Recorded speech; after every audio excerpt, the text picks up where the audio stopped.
सबसे पहले तो घबराने की बिल्कुल जरूरत नहीं है कि हमारे टीवी पर इतना बड़ा बड़ा आ रहा है, थोड़ा पीछे हट के बैठ जा।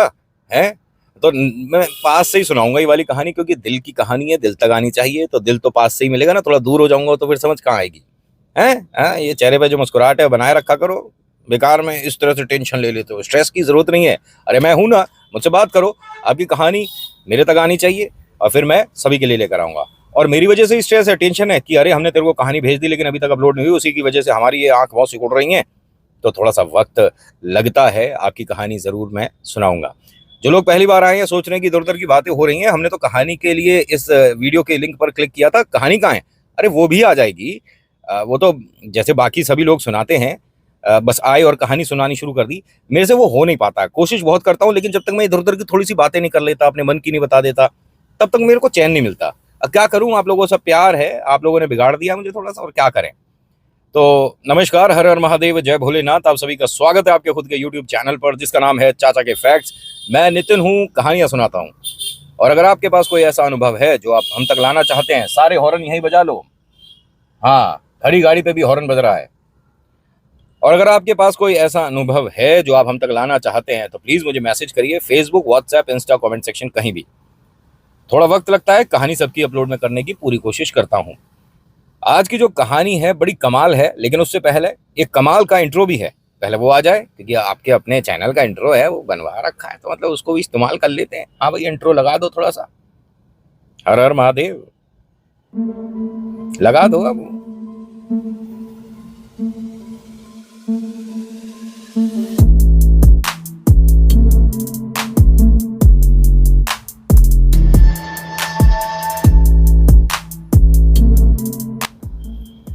अच्छा, एक आपसे छोटी सी रिक्वेस्ट है कि कहानी सुनाते वक्त मेरे चेहरे पर आकर अगर मक्खी बैठ जाए तो प्लीज उसे इग्नोर करिएगा, ठीक है? पहली बार आए हैं, कहानी आपको अच्छी लगी, मैं सही से आपका समय व्यतीत करवा पाया, कहानी में आपको कनेक्ट करवा पाया, तो please hit this like button. ये लाइक के बटन को दाब लियो। अच्छा, अब बहुत सारी बातें कर ली, कहानी शुरू कर देता हूँ, वरना आप लोग डिसलाइक के बटन को भी इस्तेमाल कर सकते हो, है ना? मैंने हाथ तो पकड़े नहीं है, मेरा बस चले तो मैं एकदम कोली भल्लू इस तरह से नहीं करने दूंगा, नहीं करने दूंगा। आज की कहानी चेतन की है। ये अपने घर वालों को हमेशा ये बोलता रहता था कि मेरी किस्मत बहुत ज़्यादा ख़राब है, पढ़ाई लिखाई में उतना अच्छा नहीं कर पाया, जॉब में कहीं मैं टिक नहीं पा रहा, मेरे दोस्त न जाने कैसे मुझसे इतने आगे निकल गए, जबकि सब हम एक साथ ही पले बड़े हैं, एक साथ ही हमने ट्यूशन करा, एक जैसे ही कुछ कुछ नंबर्स भी आए हैं, ऐसा नहीं कि वो एक्सट्रीम टॉपर हो गए। लेकिन किस्मत भी बहुत बड़ी चीज़ होती है भाई मेरे चेतन। ये जो बात तुमने कही है ना, ये वास्तव में बहुत बड़ी बात होती है। इंसान किस्मत से भी खाता है, समझ रहे हो? बहुत मेहनत करने के बावजूद हम अपने टारगेट तक नहीं पहुंच पाते, जैसे मैं नहीं पहुंच पा रहा। मेरे जो परिवार के जो हिस्सा हैं, सब्सक्राइबर हैं, ये बढ़ ही नहीं रहे। अब बहुत से तरीके और हैं जिससे बढ़ जाते हैं, लेकिन हमें वैसा करना नहीं है। जो है जितना है ठीक है। आपको अच्छी लगती नहीं होगी शायद, इसी वजह से आप सब्सक्राइब नहीं करते होगे, है ना? कोई बात नहीं, मैं हर कहानी को पुरानी कहानी से बेहतर बनाने की पूरी कोशिश करूंगा, वादा कर रहा हूं, और ये मैं तोड़ूंगा भी नहीं, पक्का वादा, प्रॉमिस। अगली कहानी और अच्छी लाऊंगा, ठीक है? सब्सक्राइब कर लो फिर। नहीं किया हुआ ना तुमने? कहानी क्यों नहीं सुना रहा, अभी मुझे किसी की आवाज आई, सुना देता हूँ। चेतन जो है ये अपने घर वालों से हमेशा यही बात बोलता था। इसके मम्मी पापा से समझा समझा के दुखी हो गए, लेकिन इसके समझ नहीं आया। इसने अपने पिता से कहा कि मैं कोई व्यापार करना चाहता हूँ और उसी में शायद अब कुछ हो पाएगा। व्यापार कहते ही इनके पिता की जो मतलब टांगे हैं वो एकदम हिलने लग गई कि अरे क्या क्या बोल रहा है, क्योंकि व्यापार में आपको पता है कि बहुत सारा पैसा लग जाता है भाई साहब। उन्होंने कहा तू जॉब कर तो रहा है, ठीक है, इसमें क्या आपत्ति क्या है? नहीं, मुझे जितने पैसे चाहिए या मुझे जो जॉब चाहिए वो नहीं मिल रही। तो इनके पिताजी ने कहा कि बेटा देख, अभी हमारी जो आर्थिक व्यवस्था है उतनी ज़्यादा ठीक है नहीं, ठीक है? साल डेढ़ साल में तेरी दीदी की जो शादी है, जिसके लिए हमें कुछ पैसे जमा करने हैं, उसमें से मैं पैसे छेड़ नहीं सकता। और हमारे पास कोई वो कहते हैं ना, हम सभी ने सुना होगा बचपन में भी और अब भी सुनते ही होंगे कि हमारे पास कोई पैसों का पेड़ नहीं है कि उसे झंझोड़ दिया और उसमें से पैसे गिर गए, ठीक है? माता पिता ने ऐसा ही कहा। लड़के ने सोचा कि शायद मुझे बस ऐसी सांत्वना दे रहे हैं, थोड़ी देर बाद पैसे दे देंगे।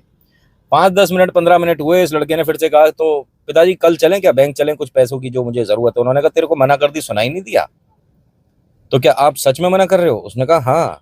पिताजी ने कहा कि हाँ, मेरे को जो भाषा आती है हिंदी, इसी में मना कर सकता हूँ, मुझे अंग्रेजी, गुजराती, बंगाली नहीं आती।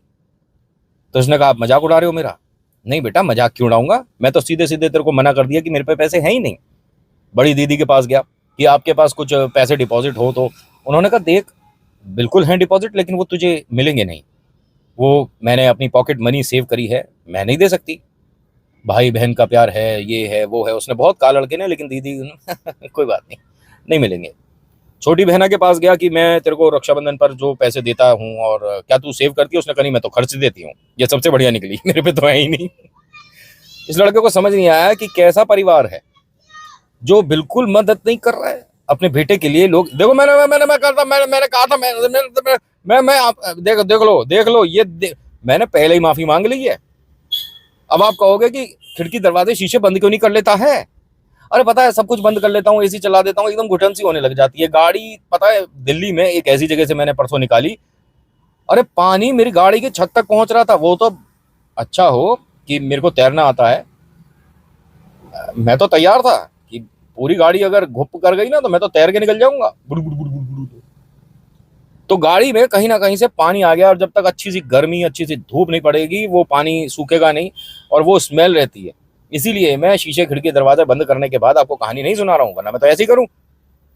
अब ऐसे बातों बातों में आप भी भूल जाओगे, मैं भी भूल जाऊंगा कि हम कहानी पे कहाँ तक आ गए थे। हुआ क्या था, जो छोटी बहना है उसने भी एक तरीके से इनकी बेइज्जती कर दी। इन्हें कुछ नहीं समझ आ रहा कि जीवन में मुझे कोई भी ऐसा प्यार करने वाला नहीं मिला कि जब मेरे को जरूरत हो और वो मेरे लिए सामने हो। माता पिता से इसने बहुत सारी बातें कही, लेकिन मम्मी पापा अपना मन बना चुके थे कि भैया साल डेढ़ साल में, मतलब जो गुड़िया है उसकी शादी तय हो चुकी है, साल भर में भाई शादी होनी है, बहुत सारे काम हैं, आज से कार्ड बांटने शुरू करेंगे तो भी कोई मौसा फूफा रह जाएगा। आपको भी पता है कि शादी ब्याह में हमेशा जब हम कार्ड बांटते हैं तो जरूर एक चेहरा ऐसा आ जाता है बाद में कि हमें तुमने शादी में बुलाया नहीं, लेकिन हम फिर भी आ गए। क्यों? तुम्हें दिखाने के लिए कि हमें कार्ड नहीं दिया ना तुमने। और वो खाते भी सबसे ज्यादा ही हैं। नहीं, अच्छी बात है, शादी ब्याह में खाने ही जाते हैं आदमी, दूल्हा दुल्हन, आशीर्वाद, ये सब तो देखो फॉर्मेलिटी है, बात की है। मटर पनीर, शाही पनीर, रसगुल्ले हैं, मतलब मूंग दाल का हलवा और गर्म दूध जिसपे या मोटी मलाई। और कहानी बाद में सुना दूं, पहले ये मेन्यू डिस्कस कर लें। नहीं, कहानी पे स्टिक रहना है, ठीक है। जब इनकी इतनी बेइज्जती हो गई और माता पिता ने भी मना ही कर दिया, तो ये अपना मुंह बिल्कुल उतरा हुआ, इनका मुंह इतना उतर गया था, इतना ज्यादा सैड फील कर रहे थे कि ऐसा लग रहा था कि थोड़ी देर बाद घुटने से छू जाएगा। आज कुछ अलग ही सुना रहा हूँ कहानी, है ना। और इन्होंने कहा है मुझे कि अपने चुटकीले अंदाज में सुनाइएगा। मैंने कहा लेकिन परेशानी इतनी बड़ी और मैं चुटकीले अंदाज में सुनाऊं? कहते पूरा परिवार बहुत प्यार करता है आपको नितिन भैया। वो दामाद वाली इन्होंने कहानी सुनी और कहते हैं उसे तो हमने रख लिया अपने पास, जब भी मन उदास होता है तो वो देख लेते हैं। और एक वो जो कथा वाली थी, सुनिए आपने कहानी, वो आपका प्यार है, बस ये आशीर्वाद है, जैसा आपने दिया है उसी तरह का मैं रिवर्ट बैक करता हूँ। तो जब आपने छूट दे रखी है कि कहानी सुना अपने चुटकीले अंदाज में, तो वैसे ही सुनाएंगे। ये घर से बाहर निकला, बहुत सैड था, तभी एक आदमी ने एक ऐसी बात बोल दी कि ये अंदर का सारा गम, सारा दुख, सारी परेशानियां भूल गया। ऐसा नहीं कि उसने कहा कि ले बेटा मेरे से पैसे ले लेना, उसने इसे देखते ही क्या बोला, अरे यार ये क्यों दिख गया। उसने कहा ये क्या बात हुई, आपने ऐसा क्यों बोला। कह रहा मुझे समझ नहीं आती, लेकिन तुम बुरा मान जाओगे, छोड़ो कोई बात नहीं। उसने, चेतन ने कहा, जिद करी उससे, आदमी से कि अरे अंकल बताइए ना क्या बात हो गई। उसने कहा बेटा बुरा तो नहीं मानोगे। उसने कहा बिल्कुल बुरा नहीं मानूंगा। अरे बेटा परसों भी जब मैं दुकान जा रहा था, जैसे ही घर से निकला हूं तुम्हारा चेहरा देखा। पहला ग्राहक भी दुकान पर दोपहर 3 बजे आया था, बोनी नहीं हुई थी 3 बजे तक, तुम्हारा चेहरा आज फिर दिख गया। अब ये कैसी बातें कर रहे हो, मेरा चेहरा दिख गया तो। मैंने कहा नहीं बेटा, मैंने पहले कहा था बुरा मत मानना। खैर अब न जाने ईश्वर कैसा दिन जाएगा, अब इसे और बुरा लगा कि अरे थोड़ा मतलब तमीज से बेइज्जती कर लो। उसने कहा नहीं बेटा अब तो हो गया, क्या करें, इससे तो किसी चिड़िया को, किसी अपने घर में मेरे 3-3 डॉगी हैं उनमें से किसी को देख लेता, तेरा चेहरा देख लिया। उसने कहा अरे मैं सब सुन रहा हूँ जो आप बोल रहे हो। उसने कहा कोई बात नहीं बेटा, मैंने तो पहले ही मना करा था कि मत पूछ, लेकिन तू ही कर रहे जा, तो बताओ बताओ बताओ, तो बता दिया, अब बुरा लगता है तो लगता रहे। ये वहां से चला, सीधा सीधा जब जा रहा था तभी एक आदमी ने एक रास्ता पूछा इससे कि ये एड्रेस कहाँ पड़ेगा। उसने कहा मुझे नहीं पता। उसने कहा बेटा थोड़ा सा आराम से बता दो, देखो बहुत देर हो गई हमारे को। एक रिक्शा था, उसमें बहुत सारा सामान था, ठीक है। तो रिक्शे वाले भाई साहब ने पूछा था, मैं बहुत देर से घूम रहा हूँ भैया बता दो। अरे मुझे नहीं पता। अरे भाई साहब बता दो ना, देखो मेरे को आधा पौना घंटा हो गया और मालिक का फोन आ रहा है, वो कह रहे हैं कि इधर आ जा उधर आ जा, मुझे समझ ही नहीं आ रहा। इसने देखा, एड्रेस देखने के बाद कहता है कि मेरे घर के बराबर वाला है। अच्छा ठीक है, लेकिन आपका घर कौन सा है? इसके बराबर वाला। अरे ये दोनों घर कहाँ हैं? अरे अगल बगल में है। अरे भाई साहब देखो, पिक्चरों के डायलॉग मत लो मेरे साथ, मेरे को बता दो ना। उसका सामने है मेरा घर और सही सही जगह खड़ा है तू। वो जो आदमी कह रहा ना पीले फूल वाला घर, वो पीला फूल मेरे घर में लग रहा है। अपना घर क्यों बता रहा है ये आदमी? है कह रहे नहीं मतलब आपके सामान आया ये, एक मिनट दिखाना, ये सामान क्या है, क्या इसमें सामान क्या है? उसने कहा मुझे नहीं पता, मुझे तो ये सामान यहाँ पर छोड़ना है। 3 बड़े बड़े कार्टून थे, कार्टून कह रहा हूँ, कार्टन होते हैं कुछ भी कर देता नितिन। अरे सब प्यार करते हैं, गुस्सा कोई नहीं होगा, डिसलाइक करके गाली कोई नहीं देगा, शाबाश। जो कार्टन्स हैं ये पहुंचे इनके घर, इनके मम्मी पापा ने मना कर दिया कि हमने नहीं मंगाए। अरे देख तो लो आप। अरे हमने मंगाए नहीं। ये फोन नंबर किनका है? ये पड़ोसी का नंबर है। तो इसने ऊपर से थोड़ा सा गत्ता खोलकर देखने की कोशिश करी कि अंदर क्या है। मम्मी पापा ने डांट दिया, अरे तेरी आदत गई नहीं है दूसरों के घर में झांकने वाले झकेड़ू। उसने कहा नहीं मम्मी, बस मैं देख रहा था कि इसमें क्या है। क्या होगा देख कर? सोना चांदी हीरे जवाहरात होंगे तो निकाल लेगा मुट्ठी भर कर। ऐसे कहा नहीं, मतलब देख ही तो रहा था। जब ये देख रहा था और जब चला तो इसके शर्ट का कोई भी मतलब धागा या कुछ उसमें फंसा और वो डिब्बा डिसबैलेंस होकर गिर गया। पड़ोसी भी बाहर आ चुके थे। अच्छा आ गया भाई साहब सामान? अरे भाई साहब ये सारा सामान तो नीचे फेंक रखा है। उसने कहा सारा नहीं भाई साहब, 2 डिब्बे तो ऊपर रह गए, एक डिब्बा नीचे गिर गया इस आदमी की वजह से। पड़ोसी ने कहा चेतन बेटा पता है इसमें क्या था? कि नहीं वही देखना चाह रहा था। अरे क्यों देखना चाह रहे थे? दूसरों की चीज पर नजर रखते हो? तुम हमारे डिब्बे में झांक रहे थे झगेड़ू। तो इसने कहा नहीं मैं झांक नहीं रहा था, बस अब गलती हो गई, क्या करें? कह रहे क्या करें? ये 1 मिनट डिब्बा खोलिए। तो उसमें बाबा शाम की एक बहुत प्यारी मूर्ति थी, वो टूट गई। इन्होंने इसे खूब डांटा, भाई साहब तुम्हें पता है कि कितना वक्त लगा था इसको बनने में, कितने वक्त पहले ऑर्डर दिया था, कितनी महंगी मूर्ति है और ऐसा है वैसा है, इसे डांटे ही जाए डांटे ही जाए। इसने कहा अच्छा ठीक है अंकल गुस्सा मत होइए, ये जो मूर्ति आप बता दीजिए कहाँ से आई है। पापा पैसे दे देना। पापा ने कहा मैं क्यों दे दूं, मैं क्यों दे दूं? क्योंकि पापा सुन चुके थे पड़ोसी की बात, ये मूर्ति बहुत महंगी है तो मैं क्या करूं, मैं नहीं दूंगा पैसे। पैसे देगा वो जिसने नुकसान किया है। नुकसान मतलब नुकसान। अंकल कितने की है? जितने की वो मूर्ति बताई इस बेचारे की 3 महीने की तनख्वाह है। जय श्री श्याम। देखो मक्खी आके बैठ गई। कोई बात नहीं, वो भी बैठने की जगह तो ढूंढ ही रही है। अच्छा नाक पे और होठ पे नहीं बैठी है, बालों पे तो बैठी रहे, कोई दिक्कत नहीं है, बाल ठीक हो रहे हैं वैसे। अरे कहानी सुनाते कहाँ बालों में चला गया। होता क्या है कि इस लड़के ने जैसे ही सुना कि ये 3 महीने की तनख्वाह वाली मूर्ति है, इसके हाथ पैर ठंडे हो गए और कहता है कि अंकल क्या मजाक कर रहे हो, इतने की मूर्ति थोड़ी ना हो सकती है ये। उन्होंने कहा ये बाबा शाम की मूर्ति है और ये जो इसमें धातु लग रही है ना, ये स्पेशली मंगवाई हुई और जड़वाई हुई है इसमें। अच्छा मैं इसे ठीक करा दूंगा। कैसे ठीक करा देगा? खंडित मूर्ति क्या घर में रखी जाती है? और परसों है हमारे कथा और ये मूर्ति आने में हमारे को 1.5 महीना लगा है। तूने नुकसान ऐसा करा है कि अब हम कथा में जब बैठेंगे, जो मतलब एक तरह से पाठ कराकर, वो मैंने आपको कहा है ना कि जो मूर्ति है उनको एक तरह से आप घर में डायरेक्टली ना लाओ, ज़्यादा बेहतर है। पहले पूजा करवा लो, ठीक है, उसको सिद्ध करवा लो, उसके बाद अच्छे से धागे भी सिद्ध करा के पहने चाहिए। ऐसे नहीं कि गए 2 मीटर दे देना काला और लपेट लिया गले पे, ऐसा कुछ नहीं। सिद्ध करा के ही पहना करो, हाथ हो पैर हो गला हो कैसा भी।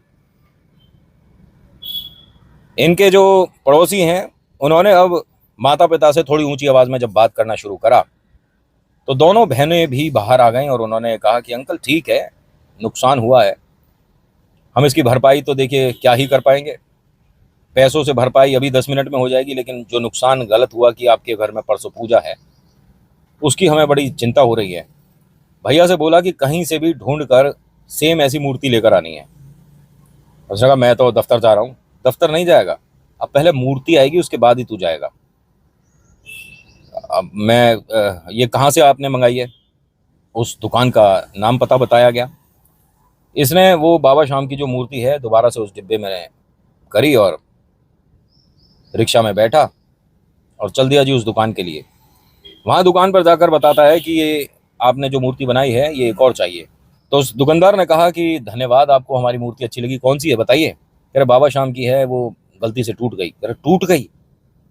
अरे ये तो बड़ा गलत हो गया, नुकसान हो गया, दिखाइए कहाँ से टूटी है। लेकिन वो ठीक नहीं हो पाएगी क्योंकि हम जो बनाते हैं जो वो थोड़ा सा संभाल के रखना पड़ता है, लेकिन टूट सकती है ये तो हमें पता है, दिखाइए एक मिनट कैसी है। मूर्ति निकाली तो इससे कहते हैं चेतन से कि आप मजाक कर रहे हो क्या, कहाँ से टूटी हुई है ये, सही तो है। भाई साहब वो वास्तव में टूटी हुई थी, चटकी हुई थी, 2 भाग में थी जो इसने डिब्बे में रखी। देखने वाले पड़ोसी भी 3-4 थे, इनके घर के भी सभी लोग थे, सभी को पक्का पता है कि मूर्ति खंडित थी, टूट गई थी। रिक्शे वाला ना जो था भाई, उसने तो सबसे पहले देखा था टूट गई टूट गई टूट गई टूट गई। अब इसने देखा, इसे समझ नहीं आया कि हुआ क्या, आंखों का भ्रम हो सकता है, कभी कभी हम जो देखते हैं वो होता ही नहीं है। इसने बाबा शाम को ध्यान से देखा, उनके चेहरे पर वो जो मुस्कुराहट है, वो मुस्कुराहट देखकर इसको भी हल्की सी मुस्कुराहट आई, हल्का सा स्माइल दिया और कहता है कि आप मेरी परीक्षा ले रहे हो क्या? एक काम करिए, आप कन्हैया की दोबारा मूर्ति रख दीजिए। उन्होंने कहा कन्हैया भी चाहिए तो मैं दिखा देता हूँ कौन कौन से हमारी दुकान में। उसने कहा कन्हैया ही तो हैं। कौन है ये? मैंने कहा ये बाबा शाम है। वरदान है बाबा शाम को कि आज के युग में कन्हैया के नाम से ही जाना जाएगा। सबसे बड़े बलिदानी हैं ये, 3 बाणधारी हैं। और तो और अगर महाभारत में इन्होंने अपनी तरफ से एक तीर भी चला दिया होता तो दोनों तरफ की पार्टी के लिए मुसीबत खड़ी हो सकती थी। बाबा शाम, अच्छा तो ये कृष्ण जी नहीं है? नहीं, मुझे तो लग रहा था कृष्ण जी हैं, और पगड़ी वाले कृष्ण जी हैं, जैसे कि गणपति की बहुत सारी मूर्तियां आती हैं ढोलक बजाते हुए आती है। कह रहे हाँ लेकिन ये कन्हैया नहीं है, ये कृष्ण जी नहीं है, ये बाबा शाम है। इसने दोबारा से उस मूर्ति को रखा, एक रिक्शा रोका, घर पहुंचा, घर वालों से कहता कि मूर्ति टूटी नहीं थी, बेकार में इतनी दुनिया भर की बातें सुना दी। मम्मी पापा बहनें सब आई कि अरे तेरी बुद्धि कैसे काम करती है, सबने अपनी आंखों से देखा है, मूर्ति चटकी हुई है, टूटी हुई है, 2 भाग में विभाजित है, उसके बाद कह रहा है कि मूर्ति नहीं टूटी। बावला हो गया है के? इसने कहा जब टूटी हुई नहीं है तो क्या करूं, बिना टूटी को जुड़वा दूं? अब पिताजी ने कहा कि देखना एक मिनट, ये खोल के देखना जो डिब्बा, सुबह सुबह दिमाग चल गया क्या तेरा? डिब्बा खोल के देखा तो वो 2 भाग में टूटी हुई। ये देखो, ये कहाँ गया, कहाँ था तू, घूम घाम के आ गया, मूर्ति ठीक नहीं करा सकता था? पता करी कि ऐसी मूर्ति बनने में कितना वक्त लगेगा, कुछ तो पता करता। इसने कहा अरे ये टूटी हुई नहीं थी। इसे समझ नहीं आया कि हो क्या रहा है। भाई साहब ये दोबारा से मूर्ति लेकर वहां पर गया, दोबारा से। भाई साहब ये मूर्ति तो टूटी, उन्होंने निकाली वो सीधी। जो हो क्या रहा समझ ही नहीं आ रहा। बाबा ने इसके 8-10 चक्कर लगवा दिए। जब भाई साहब इसे 2-2.25 घंटे हो गए ना, तो ये ना तो उस दुकान पहुंचा ना घर, बीच में रुक गया। बाबा शाम को इसने डिब्बे से बाहर निकाला और ऐसे ही पूछता कि चाह क्या रहे हो, मैं अब आधी जिंदगी इसी तरह से चक्कर लगाता रहूं? अरे या तो मुझे कोई रास्ता बता दो, या मुझे एक मतलब जो मेरे से गलती हुई है उसकी सजा दिलवा दो। मैं चक्कर पे चक्कर काटे जा रहा हूँ, क्या हो क्या रहा है? एक गाड़ी वाले भाई साहब रुके, कह रहे क्या बात हो गई भाई साहब, इतने गुस्से में क्यों हो, श्याम बाबा ने क्या कर दिया? इसने पलट कर देखा कि अरे तुम अपना काम करो। कह रहे अरे बाबा रे ये तो बहुत गुस्से में लड़का, जय श्री श्याम, बेटा क्यों गुस्से में हो? उसने कहा मैं इनसे ये कह रहा हूँ कि मेरे पूरे दिन चक्कर ही लगवाते रहोगे। अब वो हंसने लगा कि हुआ क्या है? भाई साहब मुझे जॉब पर जाना था, ठीक है, मेरी अभी जो नौकरी लगी है ना 4 महीने हुए हैं, और मेरे से एक नुकसान ऐसा हो गया कि 3 महीने की तनख्वाह चली जाएगी। ये मूर्ति है बाबा शाम की, घर पहुंचता हूँ टूटी और वहां आ जाता हूँ तो ऐसे। उसने कहा कि अच्छा, यानी बाबा तुम्हारे साथ खेल रहे हैं, बाबा ने तुम्हारे को मजा चखा दिया। उसने कहा भाई साहब मैं मजा चख चुका हूँ और मैं थक चुका हूँ, मैं बहुत परेशान हूँ, कृपया करके यहाँ से चले जाओ, मैं इनसे थोड़ा बतिया लूँ। उन्होंने कहा जब इनसे बतिया लो तो ये मेरा कार्ड है, ठीक है, इस पर एक बार कॉल कर लेना। उसने कहा क्या करूँ इस कार्ड का? कह रहे बेटा कॉल कर लेना। कह रहे क्यों क्यों क्यों कॉल करूँ, मैं सामने ही तो खड़ा हूँ। पढ़े लिखे हो आप? नहीं जी बिल्कुल नहीं। इसका माथा बहुत गर्म है इस वक्त, भाई इतने चक्कर कटवा दिए बाबा शाम ने। कह रहा जी बिल्कुल पढ़ा लिखा नहीं हूँ। अब मुझे नहीं समझ आता कि आप मेरे से इस तरह से बात क्यों कर रहे हो, बड़ी गाड़ी है, पैसे वाले लोग हो, राह चलते के ऐसे ही लोगों से बातें करते हो? उसने कहा नहीं, राह चलते लोग मुझे बहुत कम मिलते हैं जो बाबा शाम से बीच रास्ते में बैठकर बात कर रहे हो। तो मुझे बहुत प्यारा लगा बेटा, और मैं चाहता हूँ कि तू हमारी फैक्ट्री में काम करे। फैक्ट्री? आप कौन सी फैक्ट्री है? जब इन्होंने अपनी कंपनी का नाम बताया तो यहाँ इसका एक सपना था पहुंचने का, लेकिन इतना पढ़ा लिखा था ही नहीं, तो वहां तक पहुंच ही नहीं सकता था। सर लेकिन मैं नहीं, सर नहीं, जैसे बात कर रहे थे वैसे ही बात करो। नहीं अंकल जी, लेकिन मैंने तो इंटरव्यू दिया ही नहीं। कह रहे इंटरव्यू ही था, ये जो तू कर रहा है ये इंटरव्यू है और क्लियर हो गया। बाबा शाम से कोई भी मतलब अगर इंसान जुड़ा हुआ है ना, मैं उसके लिए न जाने क्या क्या कर दूं। बाबा इतने प्यारे लगते हैं मुझे, मैं इनके लिए हमेशा तैयार रहता हूँ। बता मूर्ति के साथ क्या समस्या हुई। उसने सारी बातें बताई। तो उसने कहा मैं एक इंसान को जानता हूँ, लेकिन ये खंडित हो तभी तो वो ठीक करेगा, टूटी हुई है कहाँ ये। जब इन्होंने भी ऐसा बोला ना, तो उसने पलट कर देखा कि वास्तव में मूर्ति टूटी हुई नहीं है, लेकिन एक नई चीज देखी गई। बाबा की पगड़ी और जिस कलर की थी, रेड मान लो, ठीक है, तो वो एक उसका जो पगड़ी का पट्टा होता है, जो लट होता है, इतनी बड़ी ऐसे आ रही थी आगे बाबा के, लेकिन वो सिर्फ यहीं तक थी और मूर्ति खंडित ऐसे हुई थी बीच में से, ठीक है। वो लट दोबारा से घूमी हुई थी, लिपटी हुई थी, जैसे कि मूर्ति वास्तव में वैसी ही बनी हो। इसने बहुत गौर से देखा। उनसे कहता है कि मैं सर आपसे ना फोन पर बात कर लूंगा, पहले ये मूर्ति मैं जिनकी है उनको देकर आऊं, मुझे समझ नहीं आ रहा ये ऐसा हुआ क्या है। अब रिक्शे से उस मूर्ति को उठाया बाबा शाम की और वहां पहुंचा। कहता है कि ये ठीक है मूर्ति, देख लीजिए। उन्होंने देखा। देखने के बाद कहते हैं कि बेटा मैंने सुबह तुझे बहुत उल्टा सीधा बोल दिया, लेकिन अच्छा ही हुआ, कम से कम तेरे को जो बोला उसकी वजह से इतनी प्यारी मुझे मूर्ति मिली है। ये तो उससे और सुंदर है, ये कहाँ से मिली। उसने कहा वो सारी बातें छोड़ दो, मुझे माफ कर दिया। मैंने कहा हाँ हाँ बिल्कुल माफ कर दिया बेटा, जय श्री श्याम। तूने बहुत मेहनत करी है, देख तेरी हालत कैसी हो गई, सनबर्न, और चेहरा भी कैसा मुरझा सा गया है। कह रहे कि नहीं मेरा चेहरा है ही ऐसा, मैं घर जाऊं। उन्होंने कहा हाँ हाँ बेटा गलती हो गई हमसे। अब जब ये बात कर रहे थे, माता पिता भी आ गए, दीदी भी आ गई। क्या क्या हुआ चेतन, मूर्ति मिल गई? हाँ हाँ देखो। अरे वाह बहुत सुंदर, कितने की आई, कहाँ से लाया? मुफ्त आई, ऐसे ही मिल गई। अच्छा ये बेटा है ही चिड़चिड़ा। हाँ कुछ नहीं, कुछ कुछ होते हैं, ऐसे ही लगता है जैसे कि ये मतलब कैक्टस पे ही बैठे रहते हैं। बेटा सही बताना कितने की आई, उधार करे? अरे कोई उधार नहीं करे, कोई पैसे नहीं लगे हैं, ऊपर से मेरी नौकरी और लग गई है अच्छी जगह, पैसे भी ज्यादा मिल रहे हैं। तो बेटा इतनी अच्छी खबर इतने सड़े चेहरे से क्यों दे रहा है? अरे मेरा चेहरा है ही ऐसा, क्या करूं? माता पिता ने पड़ोसी से कहा कि अब तो आप ठीक हैं, कोई समस्या तो नहीं। उसने कहा नहीं सब कुछ ठीक है भाभी जी। यह जय श्री श्याम कहा सबने एक दूसरे को और ये अपने घर आ गया। चैन की सांस ली। मम्मी से कहता कि मम्मी अब मुझे एक गिलास चाय पिला दो। और मैं सभी को बताना चाहता हूँ, मैं इस तरह से बीच में बैठा बात कर रहा था, एक बड़ी गाड़ी वाला आया, उसने ये कार्ड दिया। कौन सा कार्ड दिखा? जेब में कार्ड ढूंढ रहा, कार्ड नहीं। हाय रे मेरी किस्मत ही खराब है, एक नौकरी मिली उसमें कार्ड खो गया। तो कंपनी तो पता है ना तुझे? अरे उसमें उनका फोन नंबर लिखा था, फोन पे एक बार बात तो कर लेता। कोई बात नहीं। वो भाई साहब इनके घर ही आ गए। वो देख रहे थे दूर से कि ये कहाँ जा रहा है, क्या कर रहा है। इत्तेफाकन वो इनके घर पर आ गए। तो उन्हें देख कर खुश होना चाहिए। बोलता है कि अरे तुम मेरे घर आ गए, मैं क्या अब नौकरी नहीं देनी? वो हंसने लगे और कहते हैं कि नौकरी भी दे रहा हूँ, लेकिन तुमसे एक बात जरूरी थी, वो करनी थी। अजय जी बताइए। बेटा अभी आपकी तनख्वाह है कितनी? इसने अपनी तनख्वाह बताई। इन्होंने उस तनख्वाह में 100-200 रुपये कम कर दिए। उसने कहा आप तो तनख्वाह मतलब ज्यादा देने वाले थे। उन्होंने कहा नहीं मैंने ऐसा नहीं कहा। अरे आपने कहा नहीं, लेकिन आपकी बातों से, और इतनी बड़ी कंपनी के मालिक, और आप मुझे मुझे पैसे कम दे रहे हो? उन्होंने कहा हाँ बेटा तेरे को कम ही मिलेंगे। मैम क्यों, मेरी शक्ल अच्छी नहीं है? तेरे शक्ल देख के थोड़ी ना पैसे मिलते हैं। ऐसी बात हो तो बेटा बुरा मत मानना, तेरे को तो मिले ही नहीं। उसने कहा कैसी बातें कर रहे हो आप? इसमें थोड़ा चुटकीला अंदाज देना पड़ रहा है। वो हंस के कहते हैं कि एक बड़ी वजह है, क्योंकि मुझे नहीं समझ आया कि ऐसा कैसे हो सकता है, लेकिन आज जब हुआ है, वो भी 13 साल बाद, तो धन्यवाद है। और तू तनख्वाह अपने आप अपनी सोच ले, जितनी चाहिए उतनी ले ले। अरे पापा ये कैसी बातें कर रहे हैं, जितने चाहिए, कभी कह रहे हैं कि पैसे कम मिलेंगे। तो देखते क्या है कि पापा मतलब बहुत बुरी तरह से अपने मुंह को दबाए खड़े हैं कि बस हंसी अभी निकल जाएगी, अभी निकल जाएगी। जो माँ है वो भी उन्हें देखकर बस किसी तरह से उन्होंने हंसी रोक रखी है। दोनों दीदियां परेशान हैं। ये माता पिता क्या जानते हैं इस आदमी को? दोबारा से इसने यही कहा कि भाई साहब बताइए ना कि मेरी तनख्वाह कितनी होगी।